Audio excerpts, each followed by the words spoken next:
Ao vivo hoje. Pode falar, tô ouvindo. Boa noite, irmãos. É uma honra para mim estar novamente aqui. Eu sou o Frederico Guimarães, sou diretor da Associação ID, também esposo da pastora Cláudia Guimarães. E estou tendo a honra de encerrar essa conferência com este tema. Me encarregaram do encerramento da conferência, é uma honra para mim, e temos aí um desafio grande de fechar essa conferência. Uma conferência que foi muito sucesso, vocês participaram, muitos foram abençoados. Eu acho que Deus pôde trazer muitas palavras de bênção para todos os irmãos, para todos aqueles que querem conhecer sobre missões, que querem aprender mais sobre missões, experiências do campo, irmãos que estão no campo, irmãos que estão em missões de forma integral no campo, trabalhando diretamente com povos, outros que trabalham com missões, que eu aprendi agora, autóctonas. Sandra, a paz.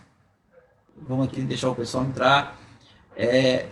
E nós somos muito abençoados nesse tempo. Fui encarregado agora de encerrar a conferência. E vamos aqui, ó, minha esposa mandando uns coraçõezinhos para mim. Pastora Cláudia Guimarães, meu coração também é seu. Todo seu. Esse coraçãozinho aí não é pequeno em relação a todo o nosso amor que Deus nos deu, né? E nesse tempo de encerramento da conferência, eu vou fazer a segunda parte do que eu comecei lá na sexta-feira à noite. Tá tudo bem? Alguma coisa caiu aqui, Matheus? Não, né? Tudo embaixo, tudo aqui. É porque os fios ali resolveram ser puxados, mas tá tudo bem. Estou muito orgulhoso também porque hoje teve uma tempestade de família Guimarães, né? Começou lá com o Matheus, logo depois o Pedro, minha esposa também fez uma live surpresa e agora está comigo aqui. Graças a Deus por isso. Que Deus manifesta a fragrância de Jesus nas nossas vidas e Ele dá a imagem da relação entre a Igreja de Cristo através da família. Isso é uma coisa, um mistério, inclusive o Paulo fala sobre isso. Grande é esse mistério, mas eu me refiro a Cristo e a Igreja. E eu sou grato a Deus por não merecer as bênçãos que Deus me dá. Meus irmãos, vamos começar aqui falando sobre esse tema. A conferência encerra-se hoje. Nós nos demos o desafio através da pastora Cláudia, pela insistência dela, pela ousadia, pela força com que ela carrega os propósitos que Deus dá a ela. Eu estava até falando com ela sobre isso, falei, eu admiro você porque quando Deus fala contigo, você não tem atraso, é imediato, e isso é muito bom. E eu vejo isso. E essa conferência é disso, é a vontade, a determinação de levar à frente. E quanto Deus nos abençoou, e quanto Deus tem abençoado a Associação ID e o povo que está nos acompanhando e o povo que está recebendo essas ministrações. E principalmente nós que ministramos, somos muito abençoados. Eu garanto a vocês, meus irmãos, que na sexta-feira eu fui extremamente abençoado pela palavra, porque eu aprendi na hora com que Deus falava. Antes de começar, eu queria fazer uma oração, entregar a Deus esse momento, para que Ele tenha misericórdia e não haja nenhum impedimento intelectual, emocional, para que Deus possa falar. Senhor Deus, muito obrigado por esse tempo que passamos, uma semana, Senhor Deus, em que recebemos palavras da Tua parte, desde o começo com a pastora Cláudia, com o pastor Jean, passando por todos os que falaram até aqui, Senhor Deus. Até aqui o Senhor tem nos conduzido, tem ministrado. Agora, Senhor Deus, eu te peço pela Tua grandeza e pela Tua misericórdia, que nenhum impedimento haja na ministração da Tua palavra, Senhor Deus. Que a Tua graça possa atingir e alcançar as pessoas, e elas possam, Senhor, ter iluminação do entendimento, no conhecimento de Jesus Cristo, nosso Senhor. Tudo que nós fazemos, tudo que nós pensamos, seja para a glória do Senhor Jesus. E nesse momento eu te peço, Senhor Deus, que nenhum impedimento, seja intelectual, seja emocional, seja qualquer coisa que possamos colocar na frente, não seja impedimento para que o Teu Espírito Santo fale segundo a Tua vontade, em nome de Jesus. Amém. Vamos lá, gente. Como é que a gente está aqui? Tudo bem? Estamos aqui. O pessoal está chegando. Eu acho que hoje é um dia, uma hora também mais complicada. O povo está deve estar nas suas lives, das suas igrejas e tal. Mas vamos lá. O tema que nós estamos falando são tempos proféticos, né? Uma perspectiva de missões para o Brasil. Falamos sobre isso na sexta-feira e falamos sobre a questão do Brasil. Lembra, os irmãos que participaram da live viram que eu falei bastante sobre a honra que eu tenho e a gratidão que eu tenho da legislação e da instituição brasileira ter aceitado um estatuto da associação em que ele proclama que Jesus Cristo é o Senhor. Salmos 2 diz assim: beijai o filho para que não se irrite. E eu entendo que isso é uma forma como o próprio Estado, a instituição brasileira, se deixou exortar pelo Senhor. Isso é bênção. Também falei para vocês que o Brasil é a segunda nação que mais envia missionários para o mundo. A segunda nação. A primeira nação é os Estados Unidos, que tem uma tradição evangelística enorme, mas o Brasil, com um despertar recente, é a segunda nação que já assume o posto de mandar missionários pelo mundo. E mesmo assim, era o número de 2010, que falava de 34 mil. Eu acho que isso já é muito mais. Pela nossa experiência no campo, deve ter muito mais gente no campo ministrando a palavra do Senhor através da igreja brasileira. A igreja brasileira envia muitos missionários para as nações, para o campo. Quando a gente fala de campo, você está falando lugares não alcançados, né? E a Bíblia fala: quão formosos são os pés dos que anunciam as boas novas.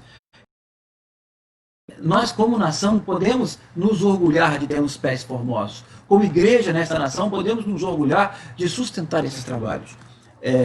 Engraçado que uma irmã perguntava hoje como que esse negócio de missões se faz orando, indo e contribuindo. Sim, meus irmãos, quando a igreja se propõe a enviar alguém a um lugar para ele trabalhar num campo missionário, a qual a igreja indica que ele é a mão daquela igreja lá, que o que Paulo chama embaixador, ela tem responsabilidade tanto de enviá-lo, quanto de sustentá-lo, quanto assim também como orar por ele, né? Paulo fala de si mesmo, né? Que ele fala assim em Efésios: eu sou embaixador em cadeias. E ele fala assim: orando em todo o tempo, e também por mim, para que me seja dada palavra de ousadia para fazer conhecido este evangelho. E também ele vira para a igreja de Corinto e fala assim: olha, eu recebi tudo, estou amplamente suprido, porque os irmãos da Tessalônica me mandaram o que eu precisava para o meu alimento. Então a igreja que envia, ela tem a obrigação também de sustentar, ela tem a obrigação também de orar, ela tem a obrigação de estar junto no campo com este missionário. Agora há pouco meu filho falou sobre que todos somos missionários, todos temos uma missão diante de Deus. Agora, entre o serviço de Deus existe o apóstolo. Em primeiro lugar, Deus mandou os apóstolos. Apóstolo não é um título de hierarquia, um título de grandeza.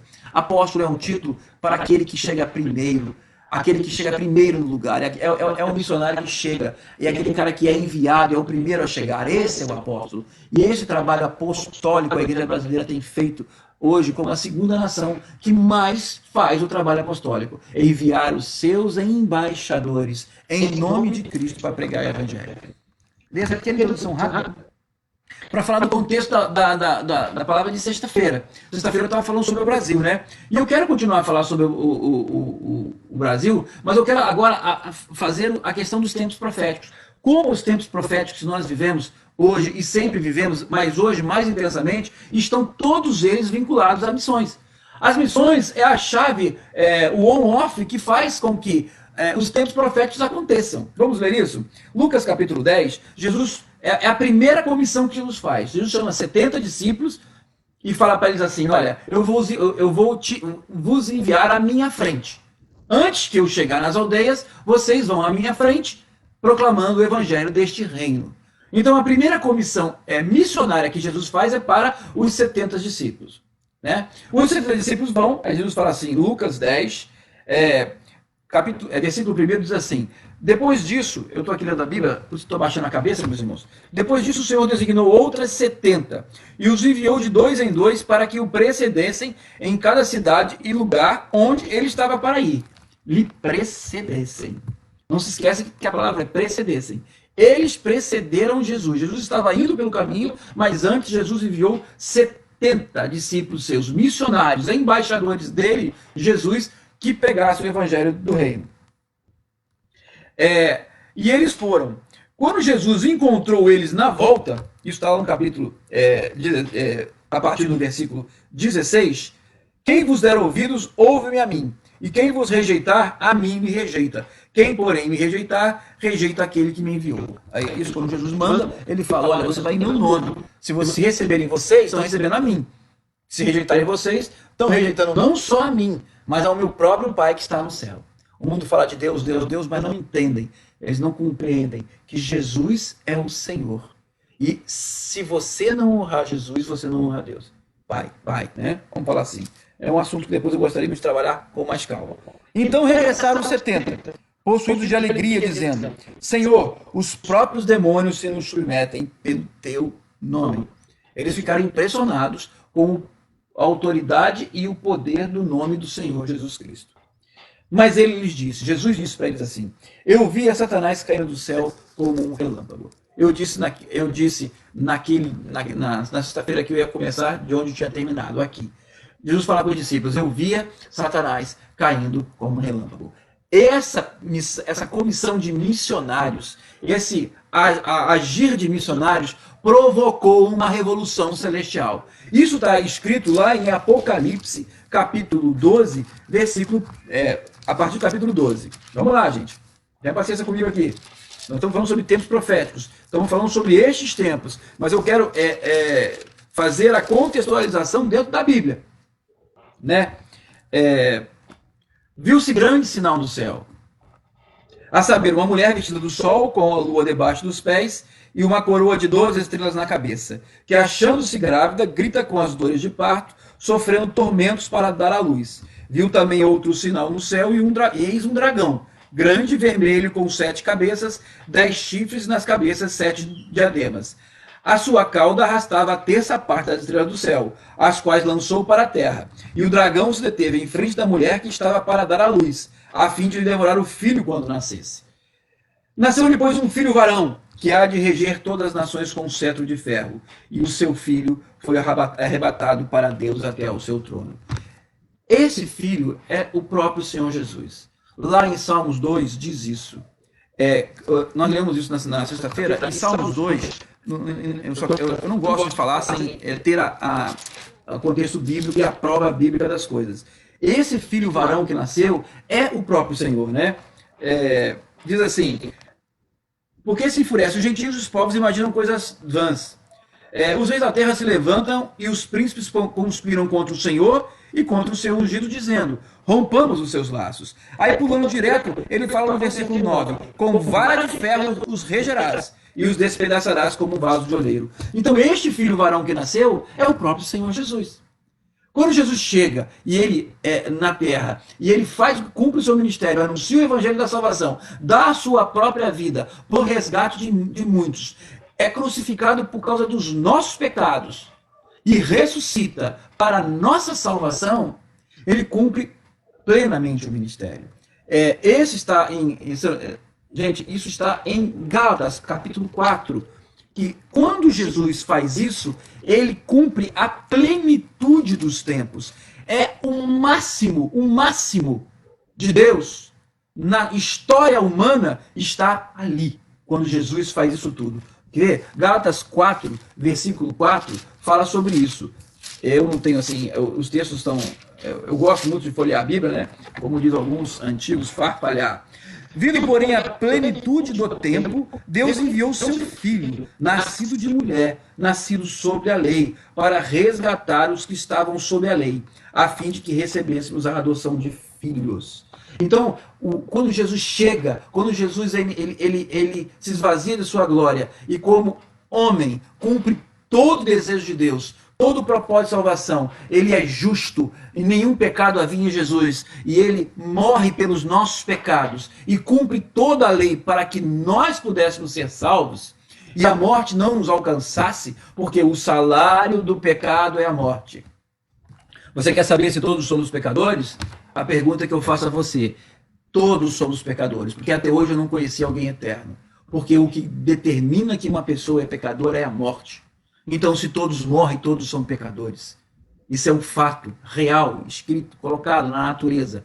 E Jesus como ele morreu e não tinha pecado, a morte não pôde contê-lo e ele ressuscitou. E todo aquele que recebe a Jesus no seu coração e confessa a Jesus como Senhor, carrega em si o selo de Deus, que é o próprio Senhor Jesus, tem o cheiro de Jesus, carrega a imagem de Jesus. E quando você morrer, quando eu morrer, quando aquele que está diante do Senhor morrer, ele não tem outra alternativa que não ser ressuscitado, porque a morte é somente para aqueles que pecam, e em Cristo nós somos salvos. Ainda que eu seja pecador, mas eu carrego a redenção de Jesus em mim.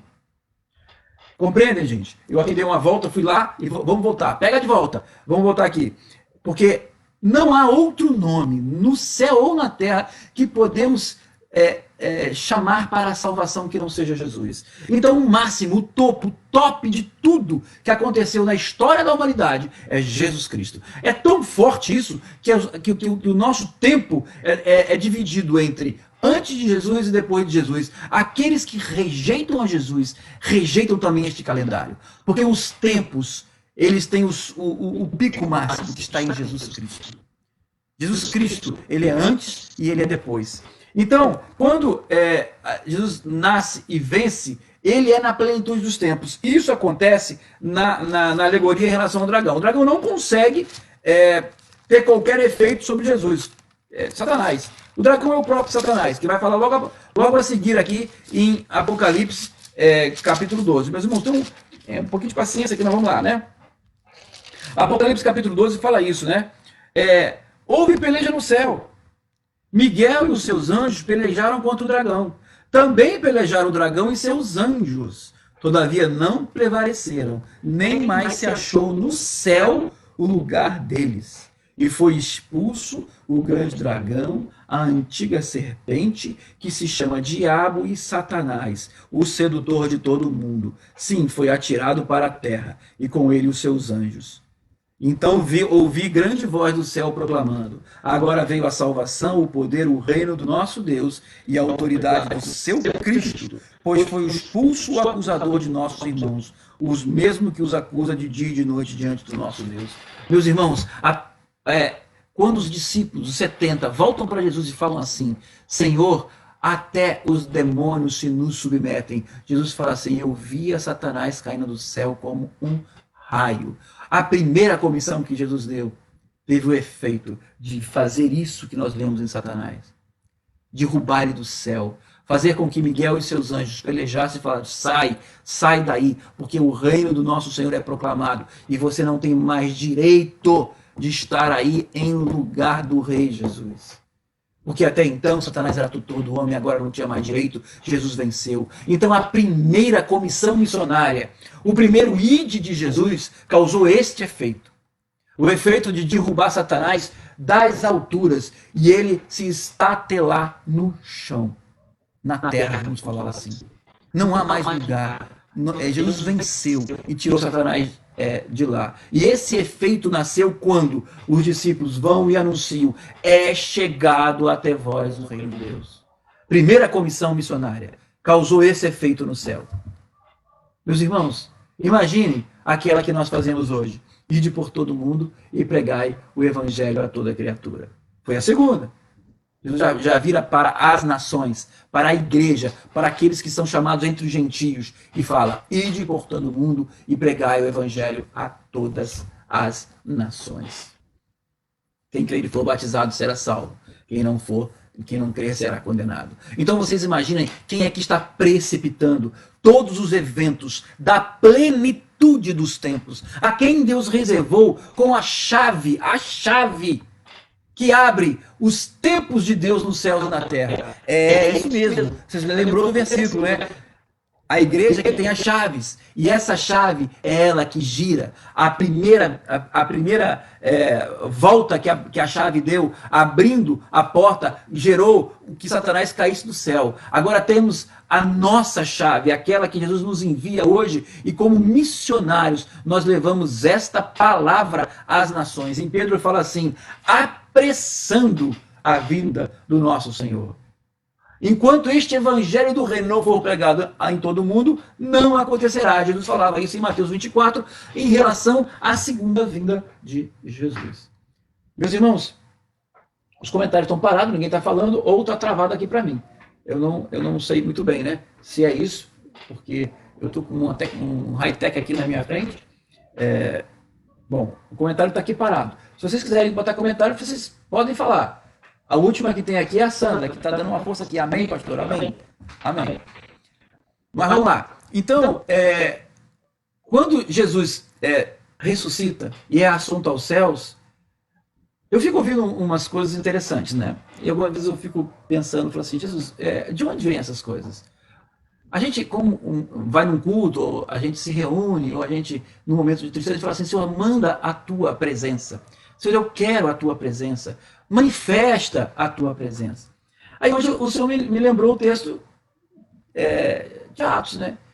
Eis que estou convosco todos os dias até a consumação dos séculos.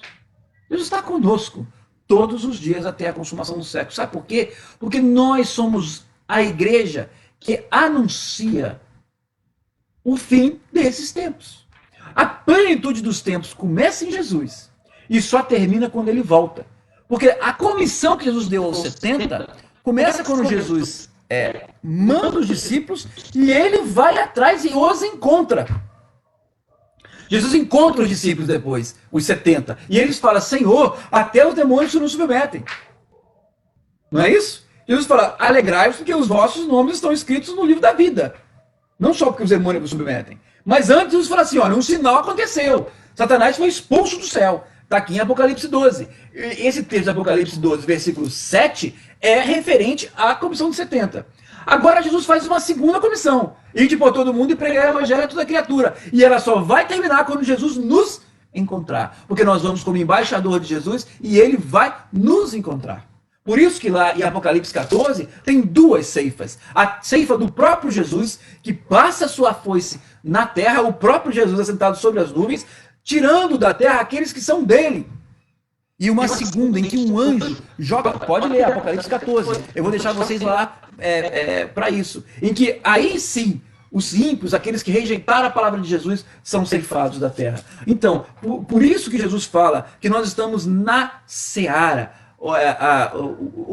Levantai os olhos e ver os campos. Estão brancos, né? A seara é grande e os trabalhadores são poucos. Rogai ao Senhor da seara que mande trabalhadores. Também isso na visão profética. Jesus vira para os discípulos deles, um ministério entre gentios, e fala, rogai ao Senhor que mande trabalhadores para a vinha, para a seara. E quem ele estava falando? Aos gentios, a nós, a Brasil, aos Estados Unidos, a gentios. Que Deus vai agregar a seara. Aqueles a quem Deus traz para dentro do salão da noiva. Aqueles a quem Deus dá e encarrega a palavra do evangelho. Se a primeira proclamação do reino de Deus derrubou Satanás do céu, a nossa proclamação do reino de Deus, o nosso trabalho de levar o nome de Jesus, o testemunho de Cristo a todas as nações, vai produzir o fim dos tempos, em que Deus vai trazer a juízo todas as coisas. Só que Deus espera que nós levemos essa palavra para que muitos não se percam. Pedro fala assim, vocês pensam que a vinda do Senhor é demorada? Não, não é demorada. É que Deus está retardando ela para que muitos possam se salvar. E esse encargo está comigo e com você. E este encargo está conosco. Agora, meus irmãos, Satanás caiu do céu e ele caiu irado. E agora vamos falar sobre esses tempos que estamos vivendo. Os tempos que estamos vivendo. Só que Satanás, por não deter o conhecimento de Deus, por ter sido... rejeitar a Deus, Romanos capítulo 1 fala isso, e eles rejeitaram o conhecimento de Deus, e por isso Deus nos entregou a pensamentos nulos. É mais ou menos dizer que quem não conhece a Deus, e naí se inclui o próprio diabo, é burro. Tá? Então, a primeira ação de Satanás, se vocês observarem no capítulo 12, foi lutar contra o povo de Israel. Se vocês observarem lá, ele falou assim, lá no versículo 13, quando pois o dragão se viu atirado da terra, perseguiu a mulher que dera luz ao varão, Israel. Eu estou falando de Jesus aqui. Quem é a mulher? Só pode ser Israel, aonde Jesus nasceu. É uma figura, né? Uma figura do povo de Israel. E aí a Bíblia fala que a primeira coisa que o dragão fez foi lutar contra a mulher. O povo de Israel. Ele só enxergava a questão física. Satanás estava na terra, ele não tem visão dos tempos eternos de Deus. A visão dele é física. É o que muitas vezes nos confunde. Quando Jesus ressuscitou e encontrou com os discípulos, os discípulos perguntaram para ele em termos físicos: será esse tempo em que você vai restaurar a casa de Israel? Jesus virou para eles, isso está em Atos capítulo 1. Jesus virou para eles e falou assim: não vos compete saber sobre tempos e épocas.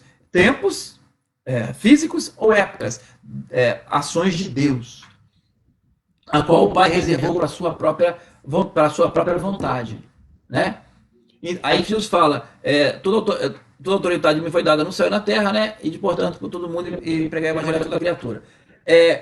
Vocês vejam que esse Satanás perdeu a noção, não tem noção do tempo de Deus. Então a noção de Satanás passou a ser terrena e ele começou a fazer uma luta contra Israel fisicamente.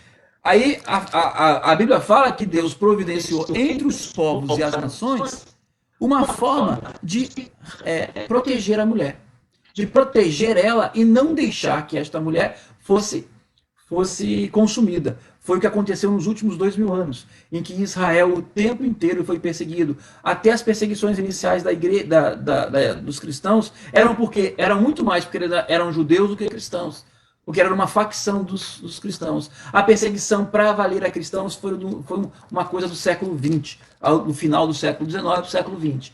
Por quê? Porque Satanás, quando ele percebeu que não podia, ele falou assim: irou-se o dragão contra a mulher e foi pelejar com os restantes da sua descendência, os que guardam os mandamentos de Deus e têm o testemunho de Jesus.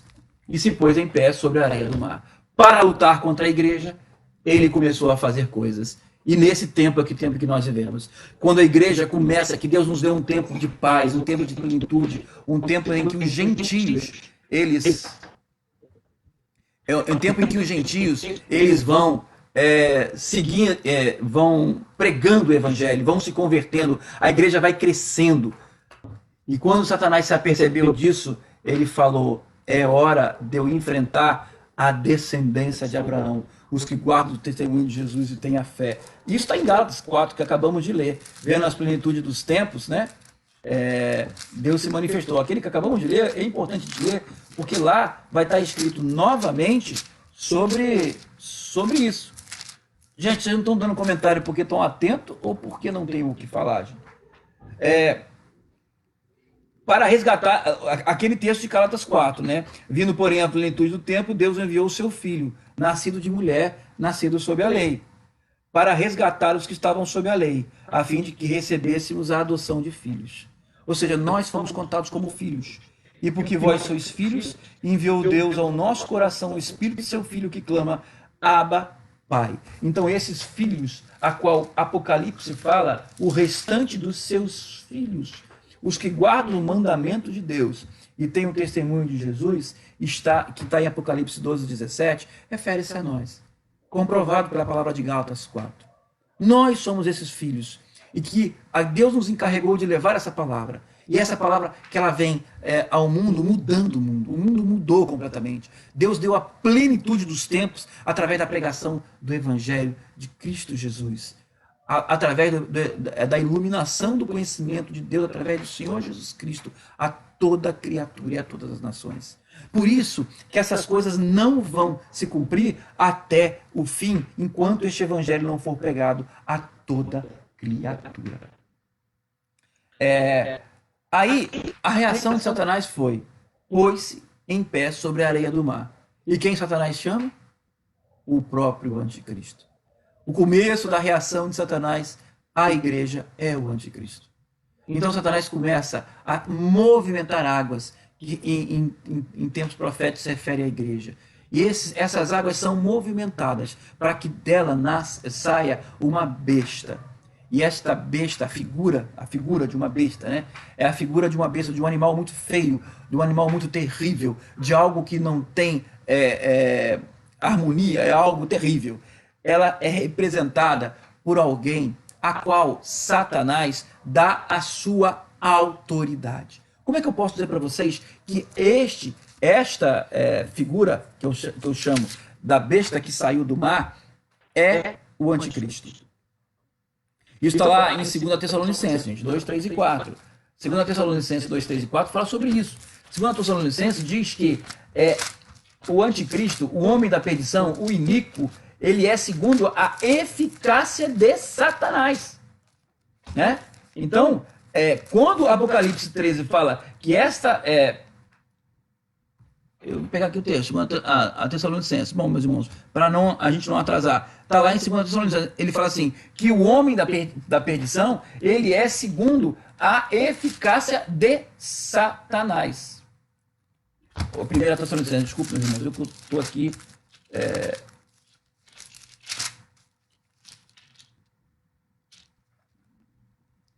Ó,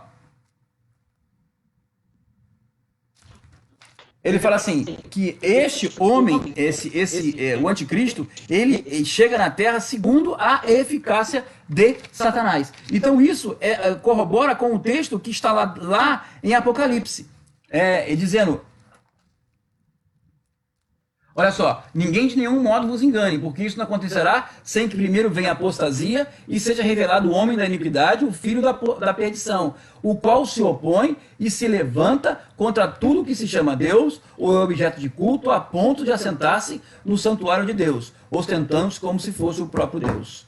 Ora, lá no versículo 9, o aparecimento do iníquo é segundo a eficácia de Satanás, com todo o poder, sinais e prodígios. Então, meus irmãos, nós estamos falando do anticristo que vem chamado por Satanás para enfrentar quem? A própria igreja, usando o quê? Todo o artifício de sinais, prodígios, poder e autoridade das nações, a qual a Bíblia fala em Apocalipse 13 que tudo foi, que eles entregaram as suas autoridades às nações. As nações entregaram a sua autoridade ao próprio anticristo. Meus irmãos, tudo isso foi porque a igreja se lançou em missões. Tudo isso é reação ao final dos tempos, a qual, quando a igreja se lança em missões, ela está apressando a vinda do Senhor e o julgamento nos últimos tempos. Então, quando a igreja faz as missões, ela está levando a plenitude dos tempos ao seu fim, quando Jesus volta e determina o seu juízo sobre todos. E Satanás, ele é julgado sobre todas essas coisas. A Bíblia fala que ele veio até vós com ira, sabendo que pouco tempo lhe resta. Primeiro, na primeira comissão, ele foi atirado na terra. Na segunda comissão, que somos nós, ele vai ser derrotado por Cristo Jesus e aprisionado. Meus irmãos, nós precisamos entender o tamanho do trabalho missionário que a igreja tem e o que isso gera em termos práticos, em tempos proféticos. Eu digo a você, quanto mais a igreja fala, mais o tempo se aproxima, mais os governos do mundo se levantam com raiva e buscam calar os filhos de Deus com autoritarismo, com tirania, com mudanças de pensamento, com loucuras. E o que nós estamos vendo hoje é isso. Por que tanta discussão sobre a obrigatoriedade disso, daquilo, de vacina? Por que tantas questões de impedimento de sair? Porque na Europa, na Ásia, na China, em esses lugares, as pessoas não podiam sequer sair de casa e o braço do Estado era extremamente autoritário sobre as pessoas? Porque tanto se briga para que haja obrigatoriedade de fazer isso ou aquilo? Isso são os reflexos das ações de Satanás sobre os tempos atuais. Mas isso tudo tem alvo. E este alvo é a Igreja de Jesus Cristo, que proclama o verdadeiro nome de Jesus, a qual, que quando nós saímos, nós dizemos a autoridade do Senhor e do seu Cristo. Então, aquele que detém autoridade na terra, está no paredão, dizendo para ele, você está usurpando a autoridade que não é sua, a autoridade do Senhor Jesus. A nossa pregação faz isso. Isso não é só para o missionário que vai para o campo, isso é para você no teu dia a dia. Isso é no teu dia a dia. Hebreus, inclusive, fala assim, meus irmãos, na vossa luta contra o pecado não chegastes ainda ao sangue. É uma exortação que o escritor de Hebreus fala para a gente. Dizendo o seguinte, olha, fique tranquilo, se precisar chegar ao sangue, você vai chegar para você lutar contra o pecado. Porque na realidade, meus irmãos, a igreja quando ela avança, Ela está dizendo para o mundo: vocês usurparam a autoridade daquele que morreu, ressuscitou e venceu, e tomou para si toda a autoridade, toda tribo, língua, povo e nação. Jesus fala: toda a autoridade me foi dada no céu e na terra. Então, quando ele manda ir por todo mundo e pregar o evangelho a toda criatura, ele está falando é o seguinte: vocês vão em meu nome dizendo, olha, toda a autoridade é minha. Se alguém se acha juiz, rei ou dono, ele tem que se submeter a mim. E se ele não quiser se submeter a mim, ele vai ter que se ver com o juízo de Deus, quando eu buscar todas as coisas que são minhas. E quando nós falamos, nós somos esses embaixadores. E quando as pessoas ouvem isso, elas são indesculpáveis.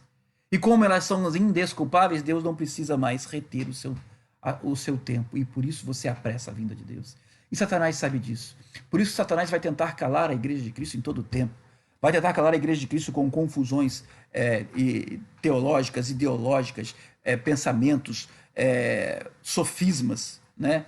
Principados e potestades nas regiões celestiais, tentando constranger. O meu filho Mateus falou sobre isso agora na live de 5 horas, que a igreja muitas vezes fica constrangida de falar e pregar a Jesus Cristo o Senhor, porque pregar a Jesus Cristo o Senhor envolve arrependimento de pecados, envolve nós nos negarmos a nós mesmos. A todo aquele que quiser vir após mim, negue-se a si mesmo, tome a sua cruz e siga-me. Por que tomar a sua cruz?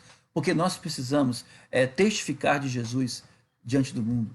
E precisamos ser exemplo. E muitas vezes ser esse exemplo significa que nós padecemos na nossa própria carne essas coisas. E quanto mais nós falarmos, mais Satanás ele se apressa a trazer o anticristo. Mais Satanás se apressa. Aqui, Mateus, o negócio tá lá embaixo, né? Obrigado. Passa aqui que agora eu já entendi o negócio aqui. Açucena, você está me dando uma força aqui com forte. Estou dando aqui um tempo para falar. Sandra, Jesus, quanto aprendizado nessa conferência, Associação Missionária Cristã ID. É isso aí, Sandra, eu tenho aprendido muito também. Minha esposa batendo palma, cara. Minha esposa, só ela vai dar força, gente. Então, vamos lá. Então, quando a gente proclama Jesus, nós estamos arrancando as pessoas do inferno. Porque, se você observar, quando Satanás desce, ele usurpa o poder. Lá em Apocalipse 13, e falando assim, então, lá no versículo 3, então vi uma das suas cabeças como igual pedra de morte, mas essa ferida mortal foi curada, e toda a terra se maravilhou seguindo a besta, o anticristo.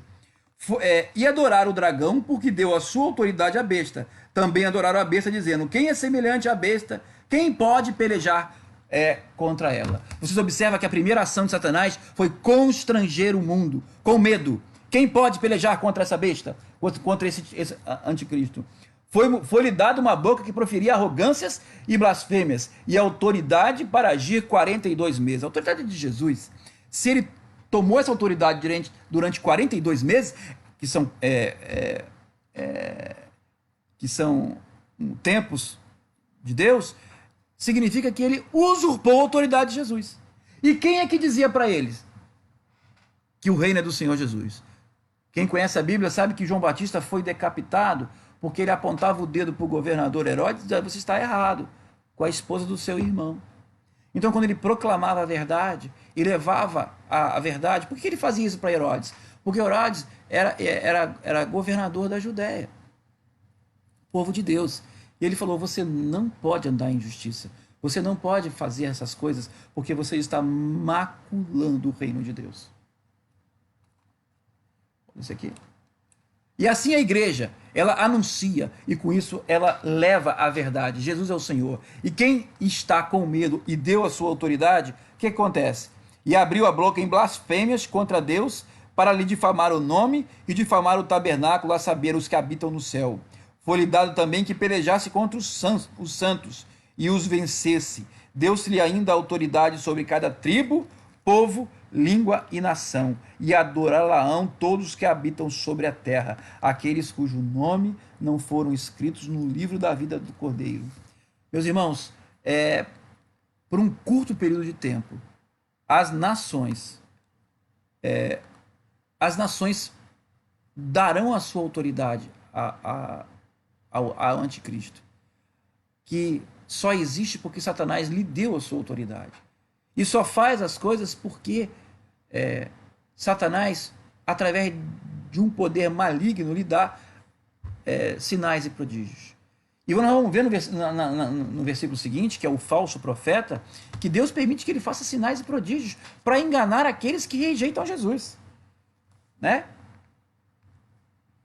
A todos os pequenos, os grandes, os pobres, os livres e os escravos, fez que lhe seja dada certa marca sobre a mão direita ou sobre a fronte. Para que ninguém possa comprar ou vender, senão aquele que tem a marca, o nome da besta ou o número do seu nome. Aí não vamos falar sobre o número 666, não vamos falar sobre isso hoje não. Eu só quero mostrar, meus irmãos, que Satanás opera com grande poder sobre essas coisas para ir contra a igreja que proclama o nome de Jesus. E em último aspecto é contra o próprio nome de Jesus. E quando nós entramos em missões e vamos às nações, e vamos nos nossos lugares, e testemunhamos de Jesus na nossa vida, nós dizemos assim: somos o bom perfume de Cristo. Aroma suave para os que se salvam, mas cheiro de morte para os que se perdem. É por isso que a igreja vai retomando a autoridade para o Senhor Jesus. E nesse caminhar de anúncio, ora vem Senhor Jesus, ora vem Senhor Jesus, Satanás se esforça para barrar o andar da igreja, porque a igreja vai através de missões, através do proclamado testemunho de Deus e rompe as portas do inferno.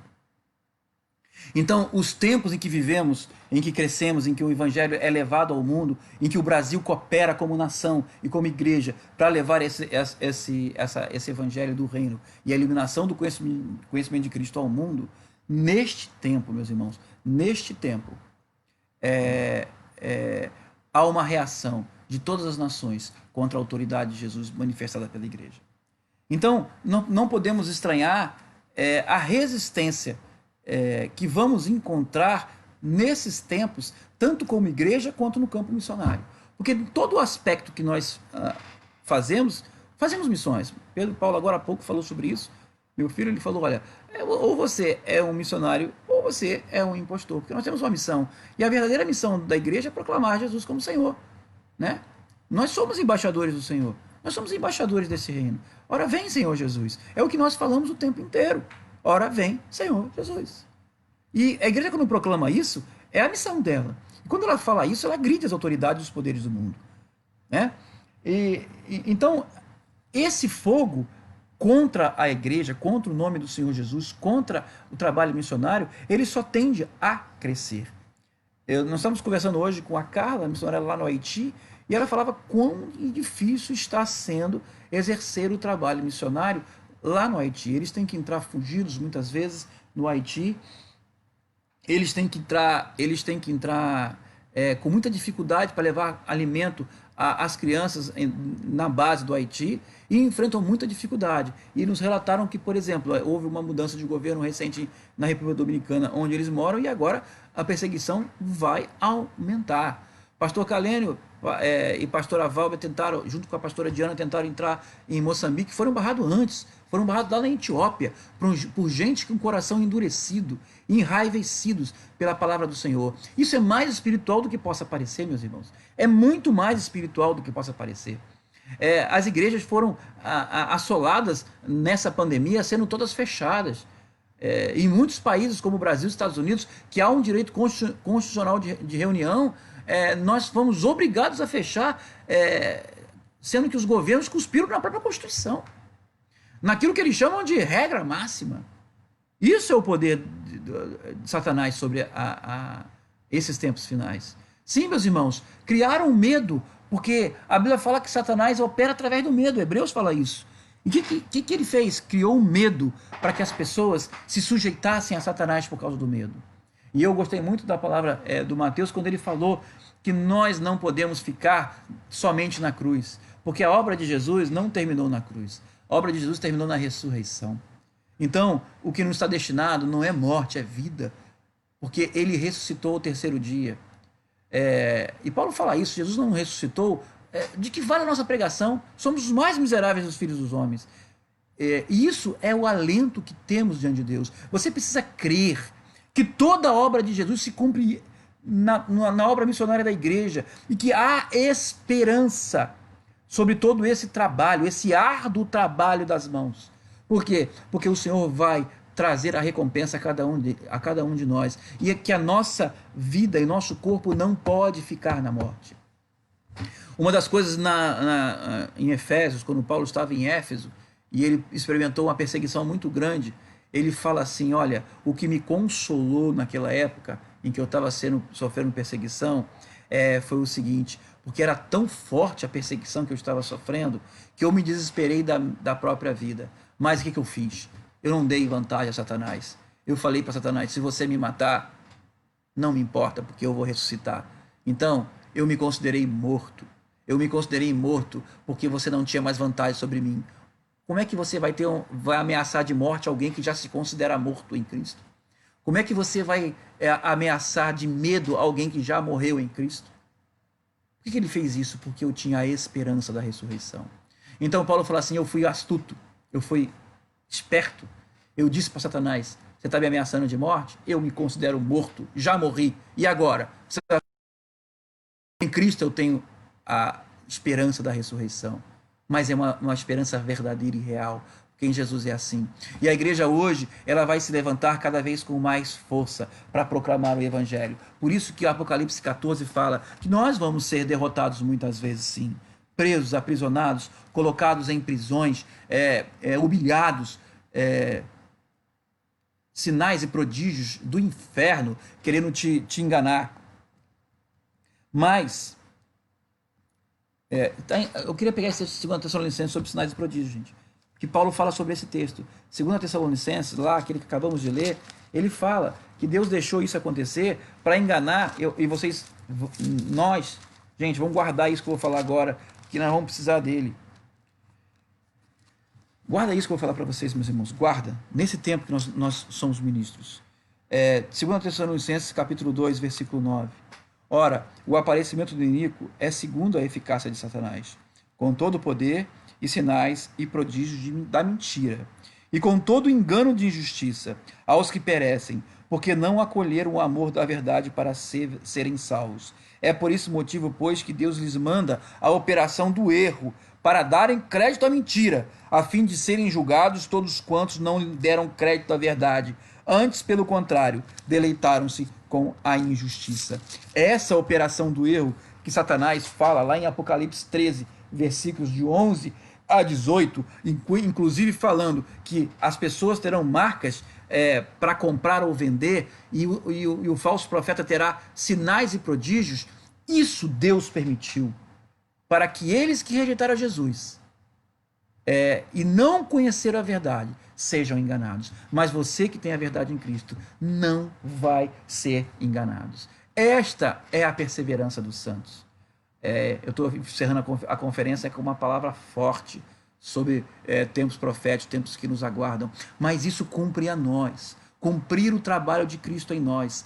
A Bíblia fala cumprir os sofrimentos de Cristo em nós, para que quando ele chegar, da mesma forma que Jesus veio atrás dos 70, ele está vindo atrás da igreja que proclama as missões. E por que as missões têm que ir para o mundo? Porque nós temos que levar essa palavra a toda criatura. Senão, a plenitude dos tempos não está completa. Jesus tem que ser conhecido de toda a nação, de forma racional, porque de outra forma, de forma espiritual, ele já é conhecido. É o tempo da plenitude em que todos têm o Espírito Santo para lhes instruir sobre o pecado, a justiça e o juízo.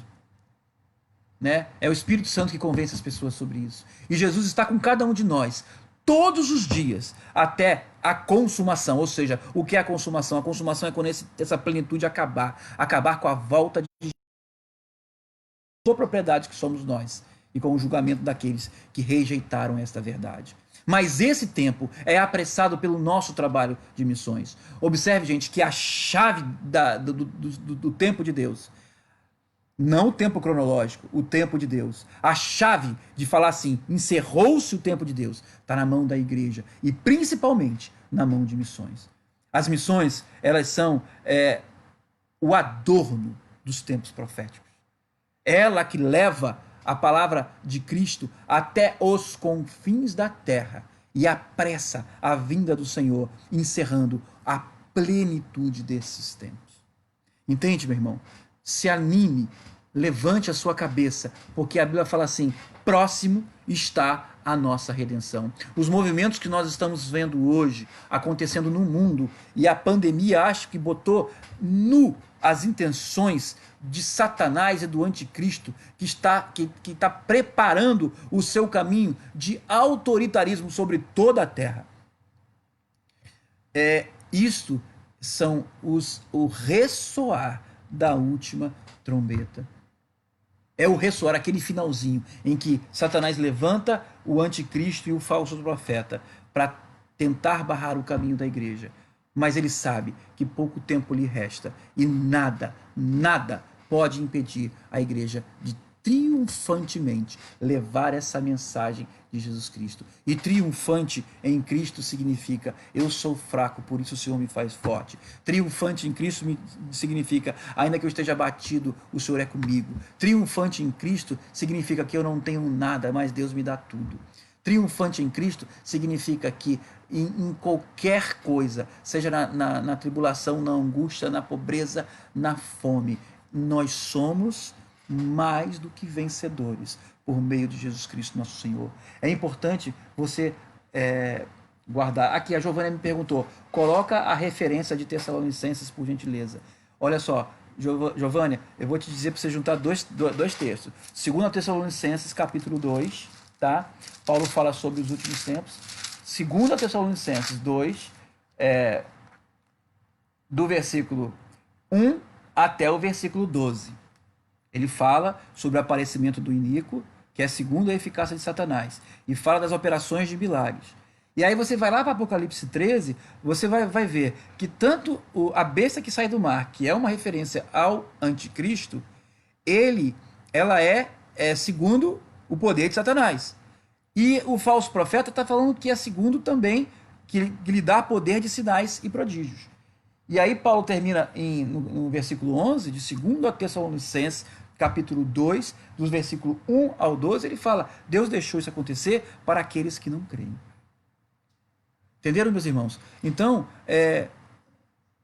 não importa a morte ou a vida, não importa. Nós somos mais que vencedores por Cristo Jesus. E eu quero dar essa palavra dizendo o seguinte, meus irmãos: não se esqueça disso.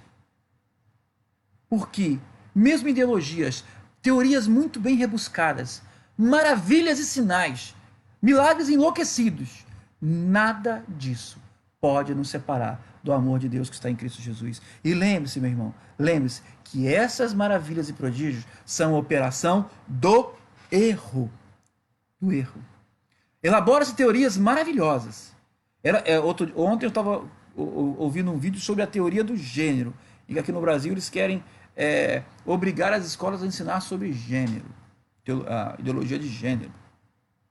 A pessoa puxa uma ideologia, uma teoria rebuscadíssimas. Por isso que muitas coisas nascem das universidades, nascem das intelectualidades. Por quê? Porque as pessoas fazem uns pensamentos para enganar aqueles que não creem em Jesus. Mas você que carrega o nome de Jesus, entregou sua vida a Ele, está com a sua mente transformada. Rogo-vos, pois, irmãos, pelas misericórdias de Deus, que apresenteis os vossos corpos por sacrifício vivo, santo e agradável a Deus, que é o vosso culto racional, e não vos conformeis com este tempo, este século, mas transformai-vos a vós pela renovação da vossa mente. A sua mente é transformada pelo poder de Deus no coração.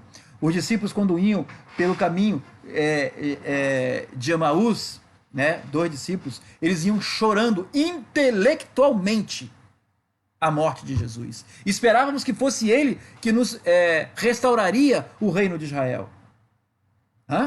Aí Jesus encontrou eles pelo caminho, eles não reconheceram. Eles não reconheceram intelectualmente a Jesus. Jesus começou a falar com eles. E eles começaram a ter uma conversa com Jesus. Jesus foi explicando tudinho para eles. Quando eles foram partir o pão, eles reconheceram Jesus.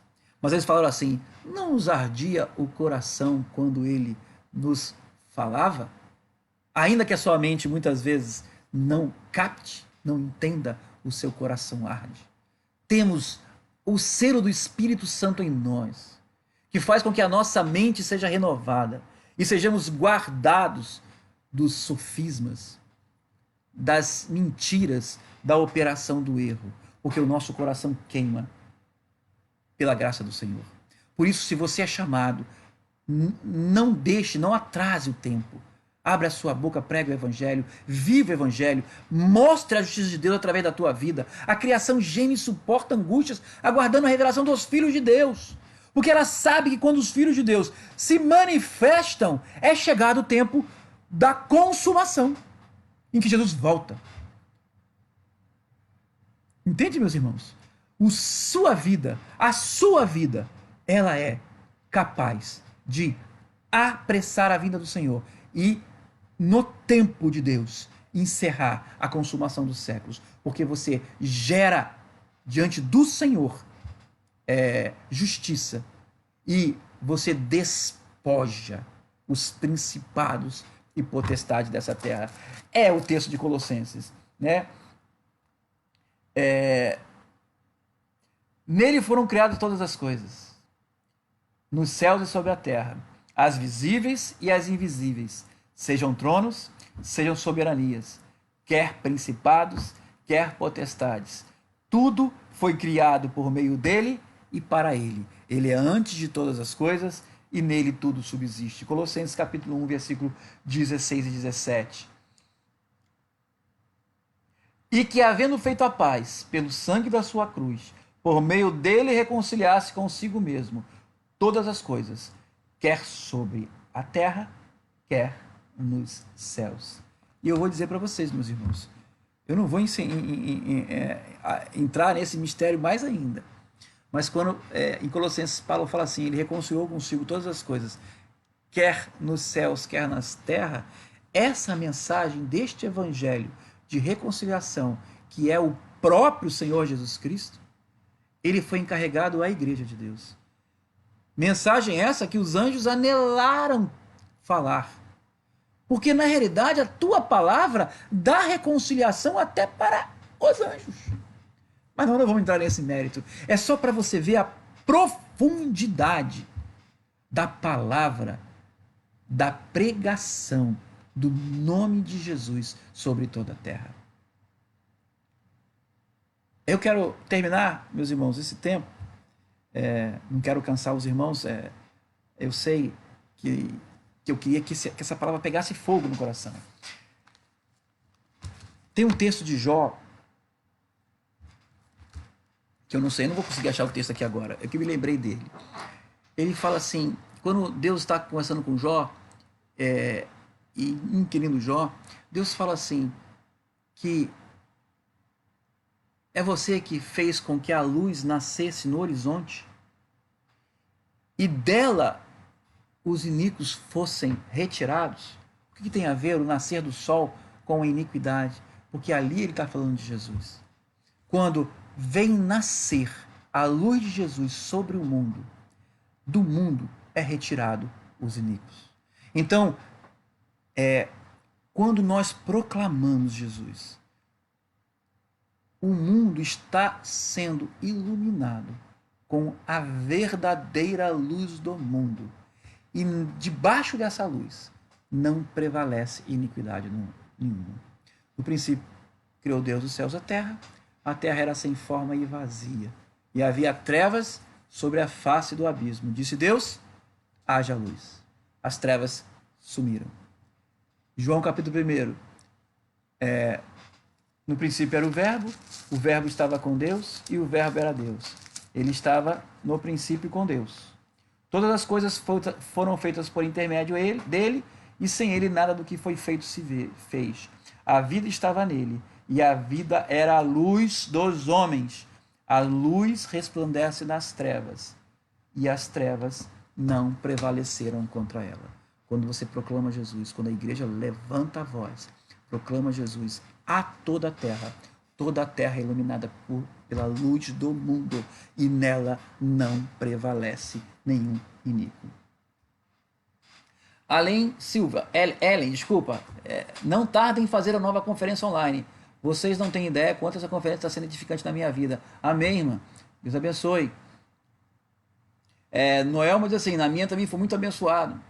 Valeu, Deus abençoe.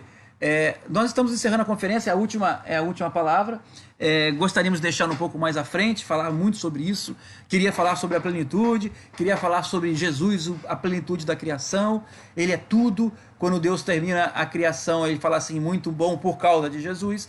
Mas vamos deixar para depois. Agora quero incentivar você, meu irmão, que a tua palavra, proclamando Jesus e pregando Jesus, ela tem um impacto na eternidade contra o dragão, Satanás e todos os seus demônios. Ela é uma chave para fechar os séculos e a plenitude desses tempos. Isso implica em termos resistência dos iníquos, a qual a luz de Jesus brilha. E você só tem duas opções: ou você entrega a sua vida a Jesus, reconhece Ele como Senhor e Salvador, ou você vai estar debaixo da vara de ferro que vai despedaçar as nações. Amém, meus irmãos? Quiserem escrever alguma coisa aqui, nós estamos aqui. Eu não sei se eu consegui passar todos os comentários, porque eu estava com uma telinha fixa aqui e ela ficou travando os comentários de passar. Então me perdoe que eu não pude ler todos eles. Tá? Ângela Paula, glória a Deus, amém. Rita, aleluia, amém por isso. Meus irmãos, nós estamos encerrando as conferências, né? Espero que os irmãos todos tenham sido abençoados, como muitos aqui que estão passando dizendo que foram abençoados. A gente tá... esses vídeos vão ficar gravados, né, nesse grupo. Depois pretendemos levar isso para o YouTube, para um grupo do YouTube, e colocar lá para que os irmãos possam olhar e ver. Temos um projeto, nos desafiamos a esse projeto. A Associação ID, ela tem feito nesses últimos 7 anos um trabalho muito intenso com as crianças. Dos tais é o reino dos céus, né? Dos tais é o reino dos céus. Trabalho com a evangelização de crianças, ela é gratificante. Eles nos edificam, eles nos enchem da graça do Senhor. Eles são a geração deste presente. Quanto eu vi a mão de Deus ser estabelecida pelas crianças.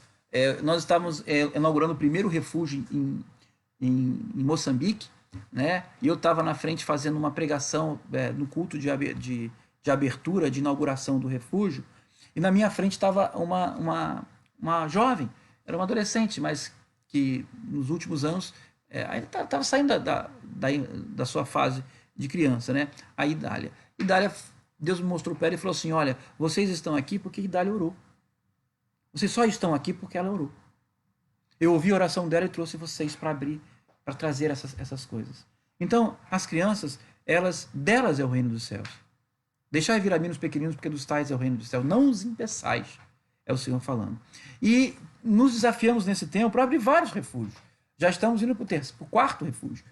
E nos desafiamos a ter dinheiro para investir em mais refúgios. Por isso que nós estamos lançando ao final dessa conferência a campanha do tijolinho.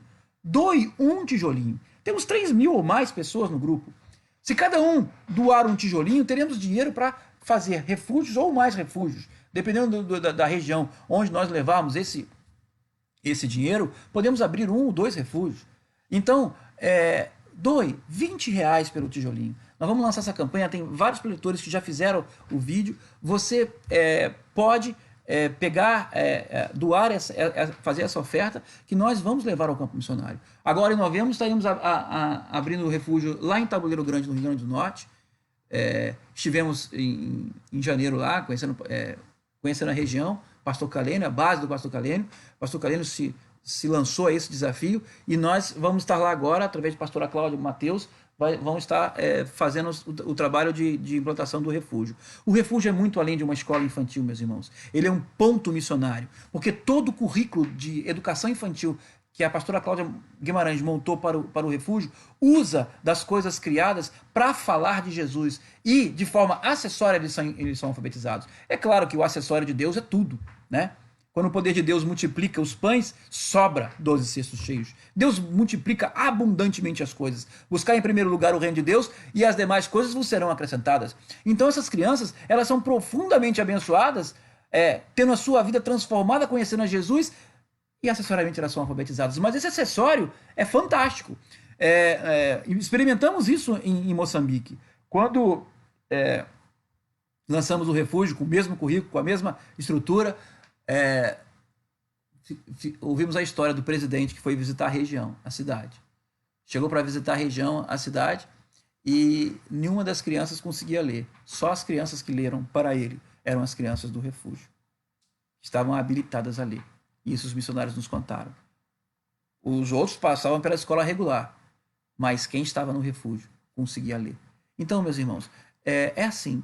Deus nos dá essa graça de levar esse trabalho profundamente. É claro que o trabalho do refúgio ele é um trabalho de educação infantil. Nós não temos a intenção de alfabetização, mas as bases lançadas por essas crianças potencializa tudo lá na frente. Porque quem leu foi quem tinha passado pelo refúgio. Já não estava mais no refúgio. Eram crianças que já estavam na escola regular. Se vocês vissem uma escola regular em Moçambique, vocês iam ver que era impossível.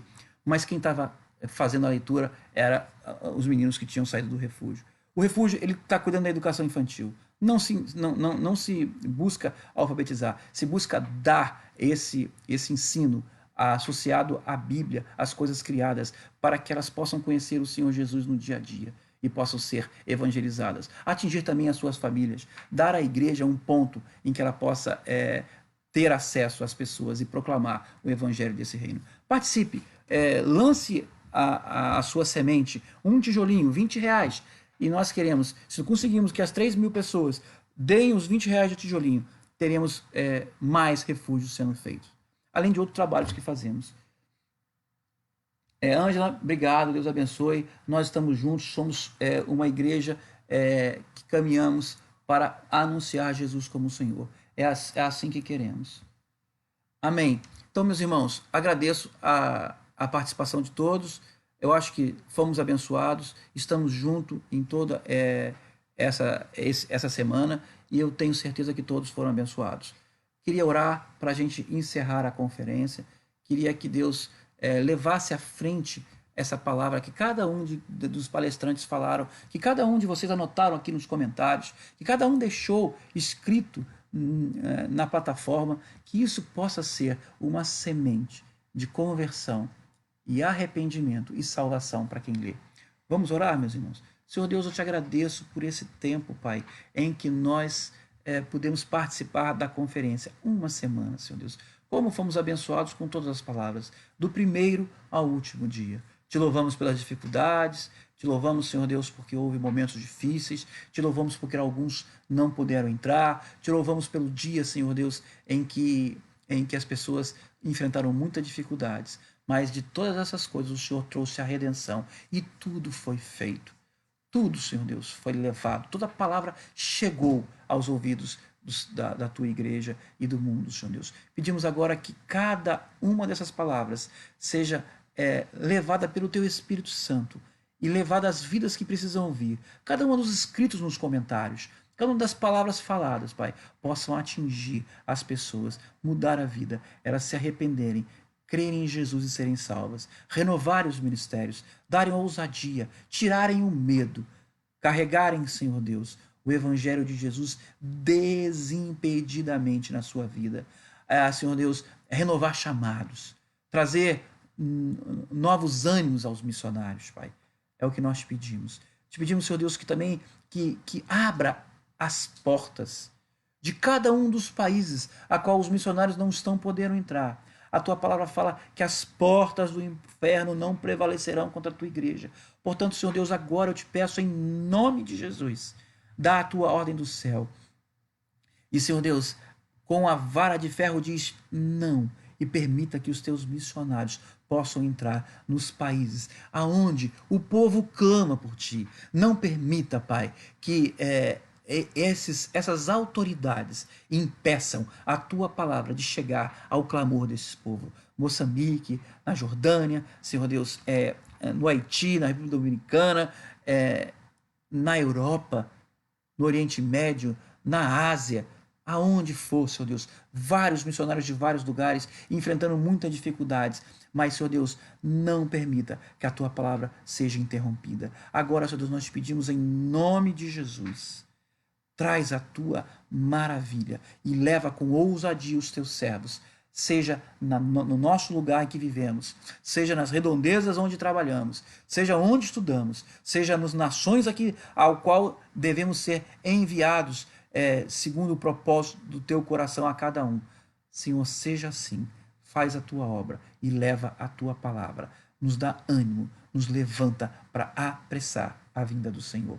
Oramos a ti, Pai, e abençoamos cada um que esteve participando dessa conferência, em nome de Jesus. Amém. Ali, minha sogra, Dona Lúcia, isso mesmo, podemos fazer missões indo, orando e contribuindo. Amém. Foi uma pergunta que hoje tivemos e até falei antes, né? Sim, missões, quando a igreja envia alguém a algum lugar para, em nome, como embaixador daquela igreja, ela tem que fazer isso. Ela tem que orar, ela tem que ir, ela tem que contribuir. Então, essa é a função. E quando nós contribuímos para a obra missionária, nós estamos enviando. E quando nós não somos, mas isso não significa que nós não sejamos enviados na própria região em que estamos. Então, meus irmãos, vamos estar juntos nisso. Amém? Agradeço a todos e estamos juntos. Alguém me perguntou que precisamos fazer mais dessas conferências. Vamos sim, meus irmãos. Vamos nos desafiar a mais, a ser mais ousados. E agradeço a pastora Cláudia por nos desafiar a esse propósito e a esse desafio. Deus abençoe, meus irmãos. Amém.